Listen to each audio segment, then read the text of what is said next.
dancing that way, lost in the moment and each other's face. So much in love, you're alone in this place, like there's nobody else in the world. I was enough for her not long ago. I was her number one. She told me so, and she still means the world to me, just so you know. So be careful when you hold my girl. Time changes everything, life must go on. I'm not gonna stand in your way. I loved her first, I held her first, and a place in my heart will always be hers. From the first breath she breathed, when she first smiled at me, I knew the love of a father was key. And I prayed that she'd find you someday, but it's still hard to give her away. I loved her first. After that beautiful woman with you, be the same freckled faced kid that I knew. One that I read all those fairy tales to, tucked into bed all those nights. Okay, class, what do you think? What are some of the emotions, the facial expressions that's going on in that video?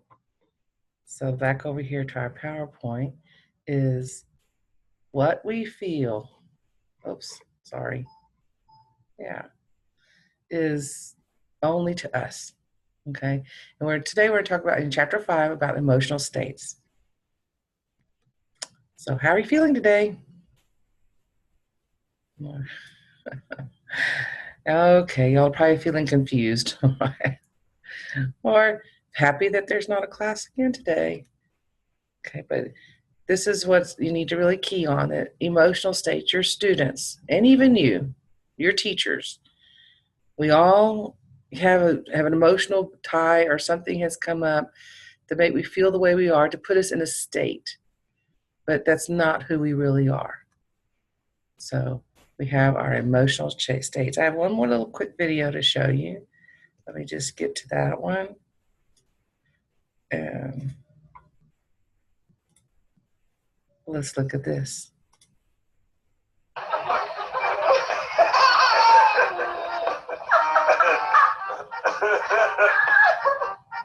Wise. Give him the evil look.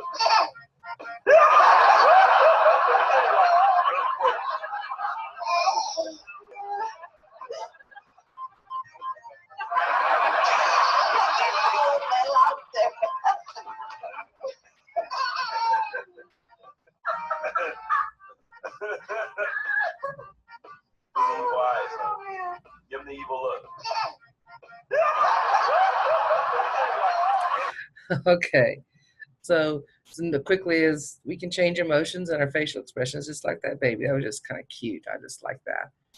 So let me get back over here, whoops, to our slideshow.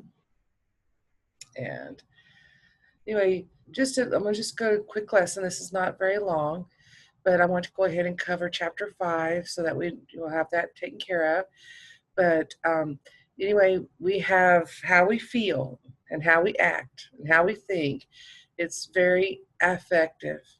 And, our time changes. It changes throughout the day. We don't stay in one particular state all day long. Something influences it or causes us to change states, whatever it may be, from being very happy and joyful and cheerful to very upset. Something will affect that.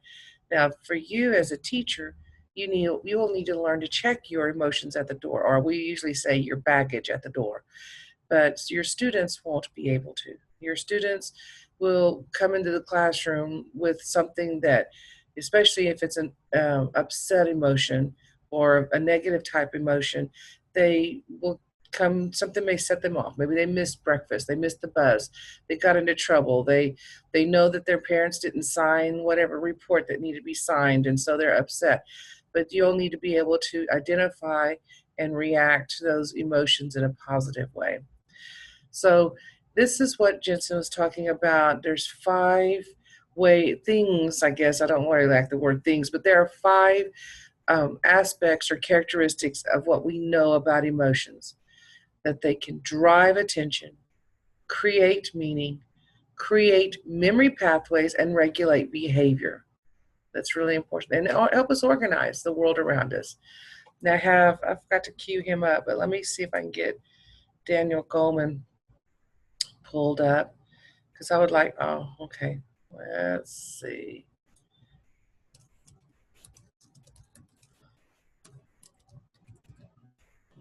Okay.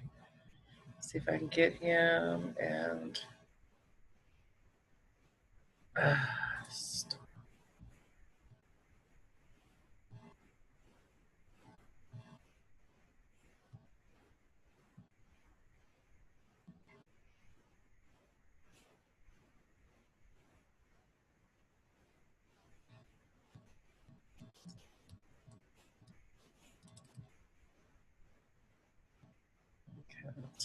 this is not the one I want. That's the wrong one, I think.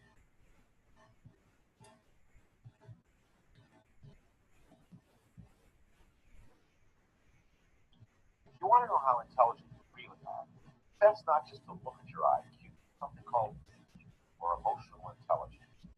Daniel Goleman challenged our notion. If you want to know how intelligent you really are, if you want to know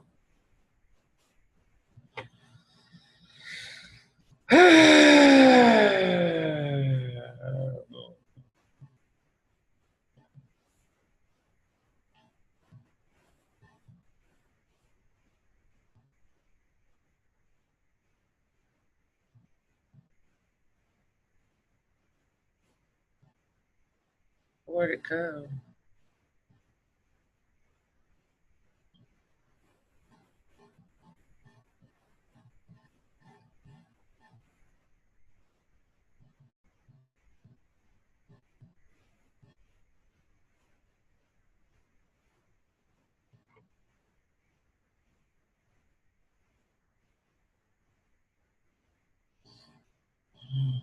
Oh, there's pause. So I'll pause share.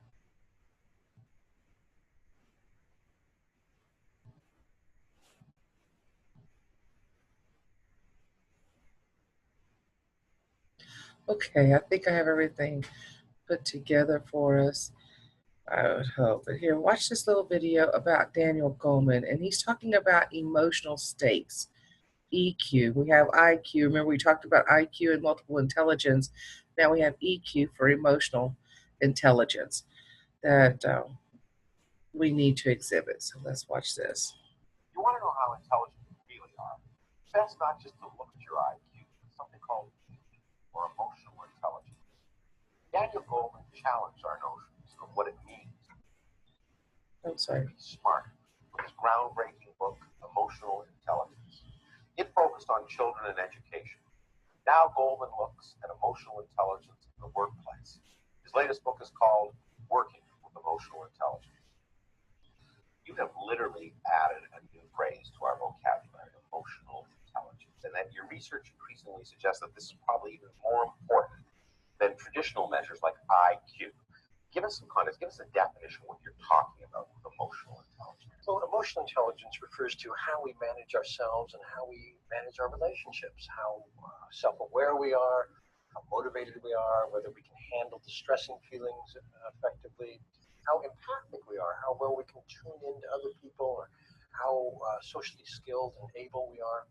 That's what emotional intelligence means. And I wouldn't say it's necessarily more important than IQ, but it's certainly as important. And it's been extraordinarily underrated. So this is more than just kind of being nice to your fellow workers or hanging loose, having a good personality. Yeah, it's a misconception that this means being nice. Right. Actually, it might mean being blunt. Telling someone, bringing something up that they've been dodging, that they've been avoiding, but really is consequential, maybe painful, but you've got to face it. That is emotional intelligence. if you do it effectively. Right. Now, you walked over them fairly quickly, but that there are 5 skill sets that you Okay. Pay attention to these 5 skill sets that he's talking about. identified being the component parts of emotional intelligence. Review them for us. Number 1, self-awareness. Number 2, Self-awareness being knowing your feelings, being in knowing what contact. you're feeling and using your feelings as a guide. Right. You know, your intuition comes to you through a gut sense, and if you're going to make life decisions in keeping with your deepest values, you've got to listen to how it feels, Right. as well as to what your rational mind tells you. So self-awareness is one. The next is managing your emotions. You know, do you fall apart under stress? Do you have temper tantrums? Do you say things to people you wish you hadn't said? So that's number 2. The third is motivation. Can you keep working towards your goals? You know, even when you have setbacks, nothing ever goes perfectly in life. Right. And the fourth is empathy, knowing how someone is feeling without their telling you in words, because people don't tell us in words. They tell us in tone of voice or facial expression. Empathy is extraordinarily important. And then finally, social skill, how well you can handle relationships. How, you know, can you deal with conflict? Be the kind of person people like to work with or enjoy being with. Now, this is more. Now pause for a little bit. Did you get those 5? Is being self-aware, managing your emotions, empathy, social skills, and then how well you can handle conflict. Okay. Rather than kind of some new age notion that you just made up. In fact, it's based on neurology and understanding that emotional intelligence is rooted in a different part of the brain than the cognitive. That's exactly right, Alan. I actually came to this through covering neuroscience and psychology in the New York Times for 10 years or so. And I saw there was a critical mass of new understanding of how our brain is designed and what that means for our understanding our emotional lives and the relationship to cognition, to thought. Right.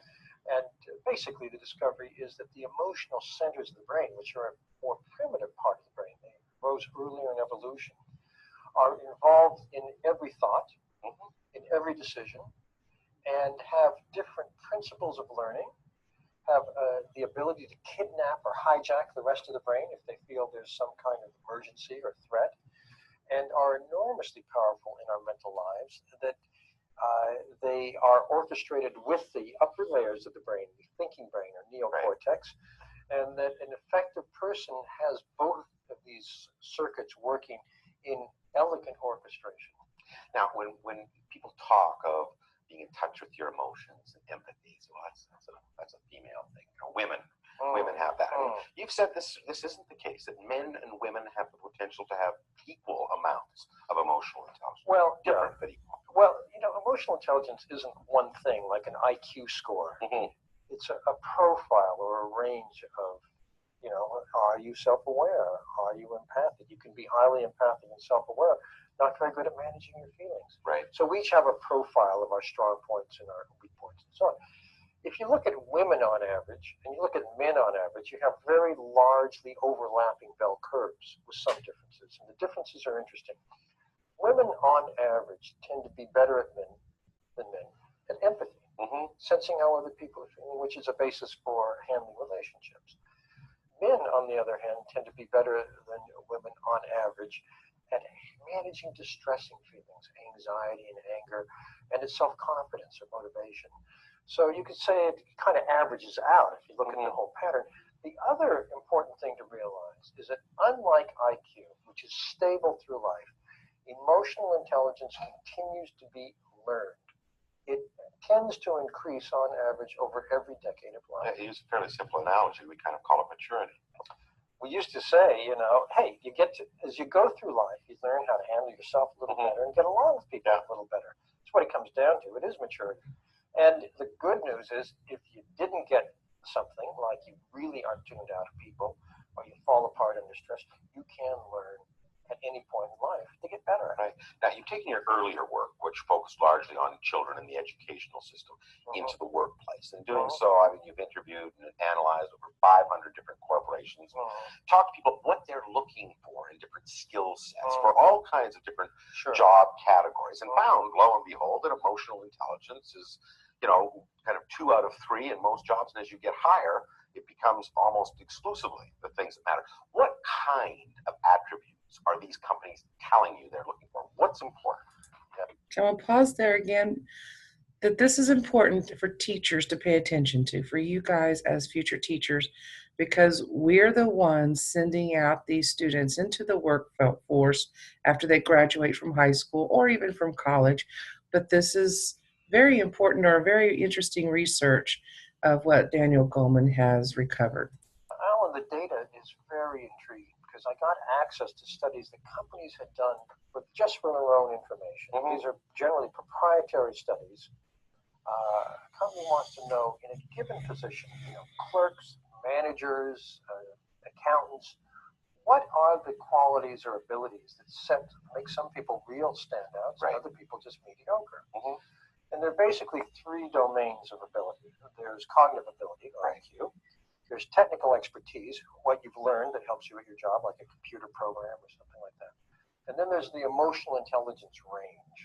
And it turns out that across all companies and for jobs of all kinds, in terms of what distinguishes star performers from average, emotional intelligence is twice as important as IQ plus technical skill combined. Twice as important. The higher, as you said, the higher you go in the organization, the more it matters. For top executive positions, about 85% of what distinguishes the best from the average. IQ and technical skill are entry-level abilities. They're threshold abilities. You need enough to do the job. If you don't have them, forget it. Yeah, you wash out.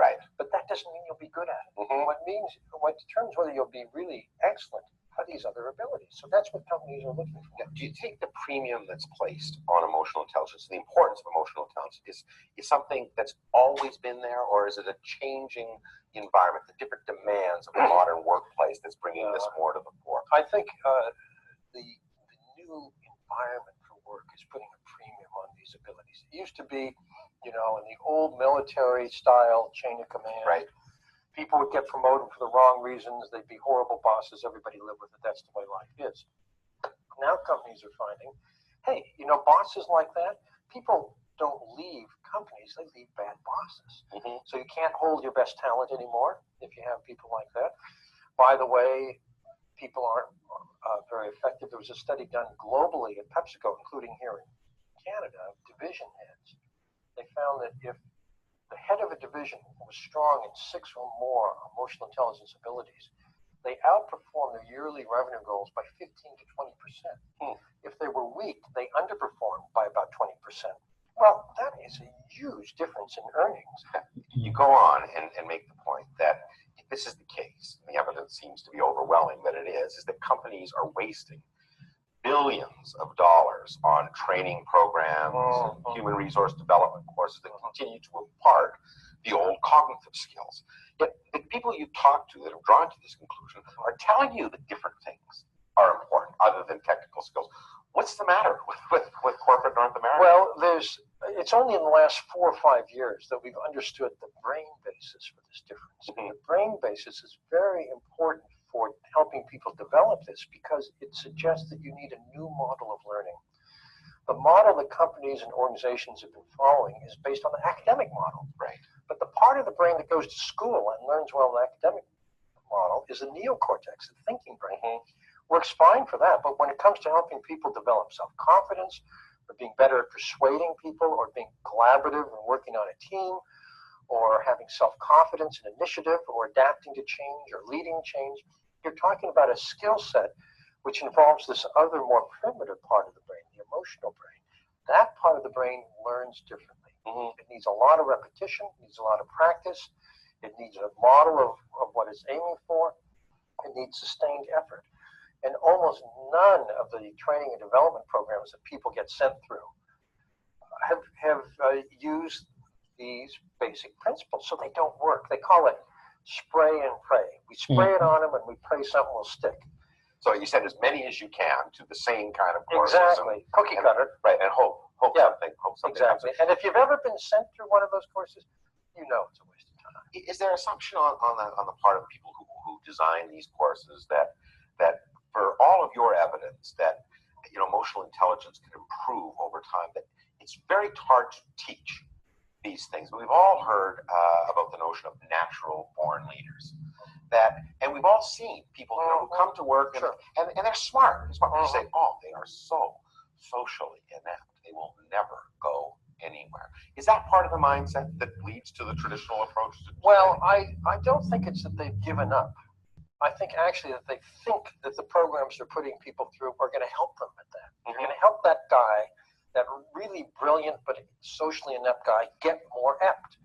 But it doesn't happen because they haven't had the insight into what kind of learning is actually going to help this guy get better. It's a classic, by the way, in high-tech companies, for example, in technology generally, it's a big problem because many of the people who are in these very brainy, like a computer industry, are highly developed on the IQ side and very underdeveloped socially. Sure, we see them all the time. It's a leadership crisis. Yeah. Where are you going to find the guy, the one who can lead the team, the one who can manage, who has both the technical skill to be able to talk to people, but also the social abilities to be able to really catalyze people and get them going?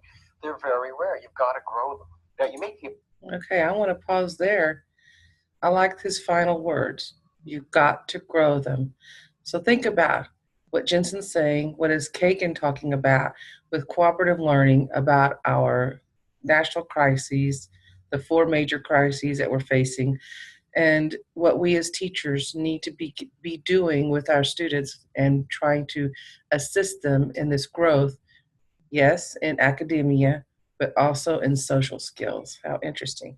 Well, we're not going to listen to all of this video, but I would love for us to, but let's go back to our PowerPoint, and to finish up on this is, with that being known, when we come back to class, we will do a couple of activities about processing what these emotions do and work with it. But one way that I want to just point out or bring out what Jensen's talking about, how in the old days that everybody thought that everything was departmentalized or compartmentalized inside your brain. Everything is separate, but it is not. It is finding that it takes up the whole brain. And Daniel Goleman made the same comment. It takes the whole brain. So we need to just think about what are states. And I like to think about states like we're in Texas and Alabama, which that's where I am. We're in different states, but it's how everything is just kind of fluid. We can move from state to state to state, okay? And so we also have, the different states are physical or your feeling states. Physical, we know that if we have that tiredness or we've stayed up all night doing something, so you're tired, or you've done that first time to the gym and the next couple of days your muscles are very sore, then you have those feeling states.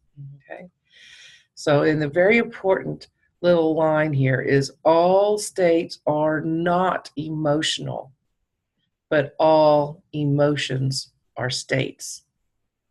So all states are not emotional, but all emotions are states.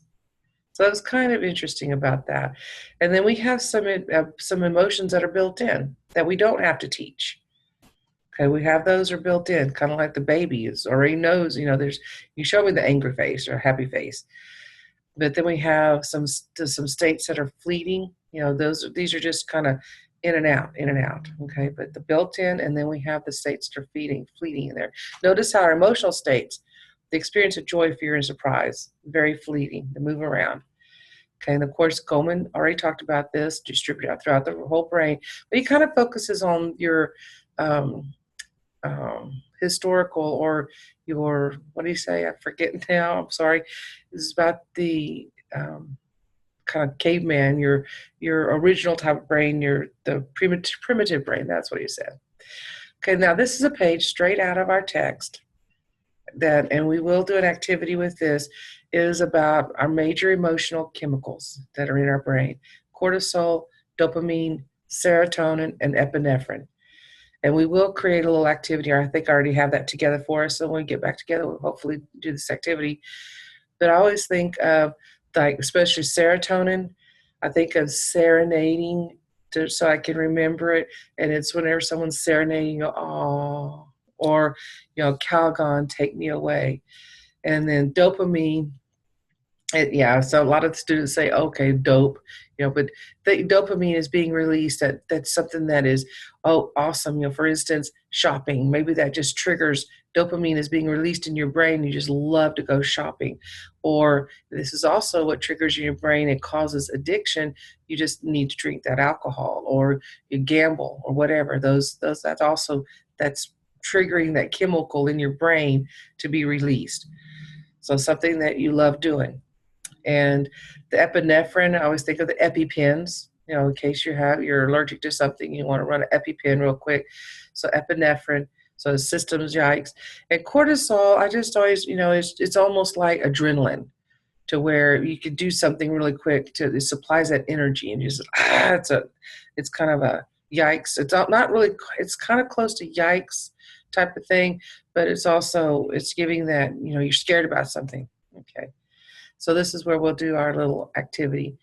But back to our emotions, they drive our state of mind. They're different. Our emotions are not just feelings, but they take care of. They put us in a certain state of how we react to situations. Okay, and let's look at what Jensen was talking about. And he categorized the four major emotions: fear and threat, joy and pleasure, sadness and disappointment, and then anticipation and curiosity. And now we're going to go into how these are either good for or detrimental to education and to learning. Okay. So, of course, a lot of this, I'm not going to read everything off of this slide or the rest of the slides for us, but is what about emotions? Okay, we cannot avoid emotions. You need to build emotions into your classroom. Think about what the word focus, the word we were talking about our lesson cycle. What are we doing when we're trying to set that focus in our lesson? We're trying to engage the students. Remember, talking even in chapter 3, which you've read on your own, those of you presenting engagement. What is that all about? And we're needing to engage throughout our lesson. And that isn't that setting like an anticipation and a curiosity? Okay, well, we'll talk about that in just a little bit. But here is one of the emotions, and some people like to argue with this, that yes, you'll remember the event that scared you, or something that detrimentally happened to you. You felt very threatened. Yes, you'll always remember that event, but can you learn under that event or during that event when you're scared? So, for instance, think about it. Can I learn about calculus with a rattlesnake sitting right next to me? Or I know that bully in the classroom is going to beat me up. All I'm focused on is that bully. I'm not learning my math lesson at all, am I? So this is where that research has shown that fear and threat does impair learning in the brain. And I know even my son-in-law talks about his science teachers. He goes, oh, we remembered in her classroom, but what does he tell me? He remembers her throwing her shoe at people at the back of the room. Is that academia? No, he was remembering the threat, remembering that event, but not learning the lesson. Okay, not the academics that was supposed to be done. So fear and threat is not, it derails the learning. This does not help at all. Okay, and especially think about yourself. If you're all stressed about a situation in class, are you really listening? Are you really learning? Okay, of course, joy and pleasure. Everybody loves to learn and remember things that's pleasurable. I'm thinking about when vacation or something, and very relaxing and joyful, or a wedding event. But if you're under that umbrella, under that state, then you can remember things a lot better. Sadness and disappointment. Now you think, well, I don't remember, I can't learn under that. But if you make it emotional, it's kind of like, and I'm very similar to Michael Jordan here, is when someone tells me I can't do something, or I get put down for something, or you're not, like his case, not chosen for a team, then I'm going to set out to prove them wrong, that I will learn it, that I will get better at it. And that's a good thing, to give them that goal, to give them that emotional state, because we all can't be winners. And we need to have that built in. Well, we don't want to be losers either. So we're going to take that sadness and disappointment of not winning and strive to be better at it. Okay? So, and then of course, anticipation and curiosity. I was already talking about that in a little bit earlier about being that everybody loves to be curious about something. The brain wants to find out, oh, what's going on, so that way you're learning under that situation. Okay. So this is what emotional states all drives down to, that they are everywhere. They are all connected. We can't just separate one from the other, but they're not who we are. This is one thing when someone says, oh, you look like you're mad today. Well, now I am, because I wasn't thinking I was in that state, but it was just, I probably was thinking of something else and off to somewhere else and not really being emotional about it. But when someone tells me I'm mad, then I go, well, now I guess I am. But it's still not who I am, right? Emotions are not who I am. Even though we may have that face that looks at that emotion, that's not who we are. Okay, because I like this word, emotions are very transient.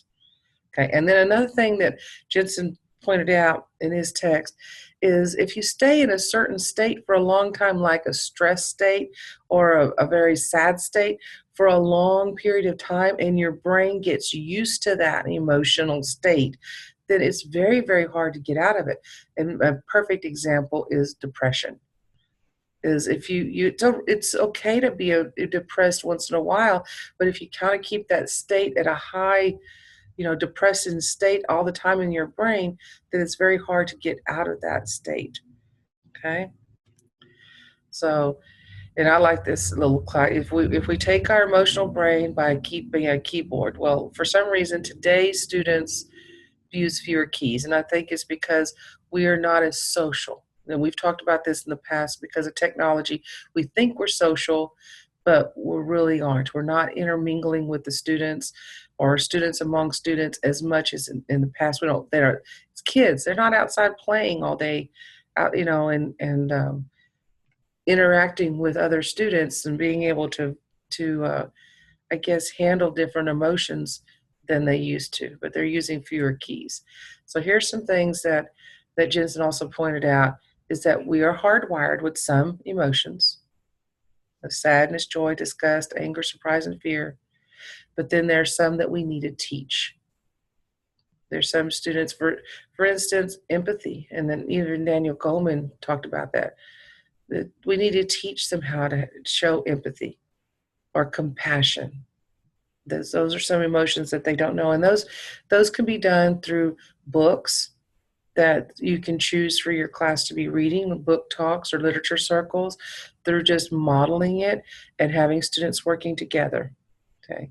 Patience. There's a lot of students that are very impatient. They want things right now. And technology, again, I think has been one of those factors that has influenced it. Okay. So some practical suggestions. Jens talks about make compelling questions, a lot of how and why questions, and role model.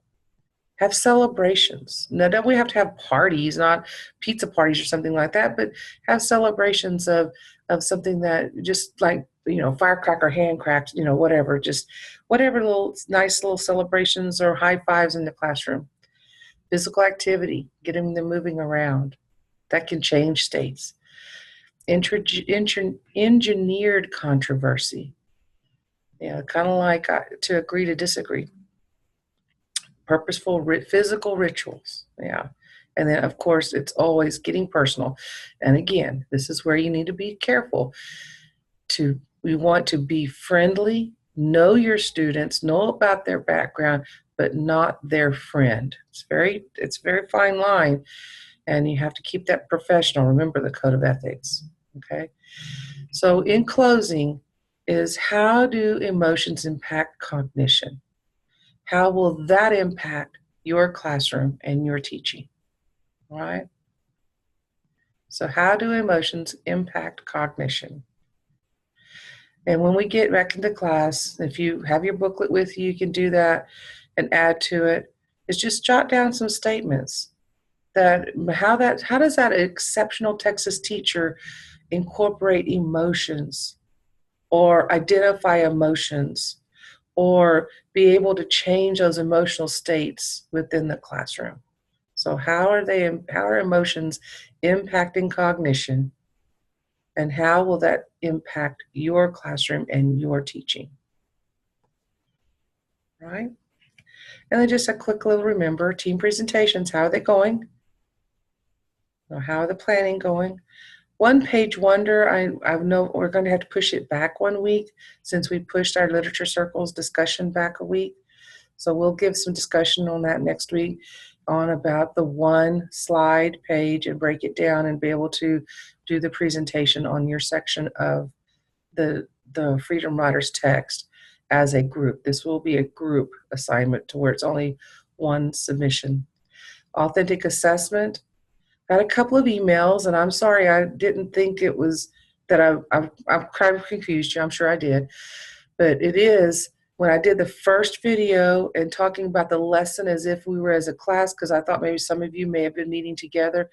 That was just a discussion, but the actual assignment is individual. It is not for a group to do together. You pick the TEKS, you pick the grade level, you pick your unit of study or whatever. For instance, like I had said, maybe I was going to have the students design a PowerPoint or some type of visual or shadow box display about their assigned Native American Indian, including the food, the weaponry, the region of Texas, things like that. I would do that by myself, and then I would create the rubric in order to grade that product that the students are making. And then multiple intelligence, I haven't heard anybody from that. I was wondering how that was going. So anyway, we're from Alabama, and I will see you next week. So have a good weekend, and again, contact me if you have any questions or anything like that. All righty? Well, we will see you later. Bye.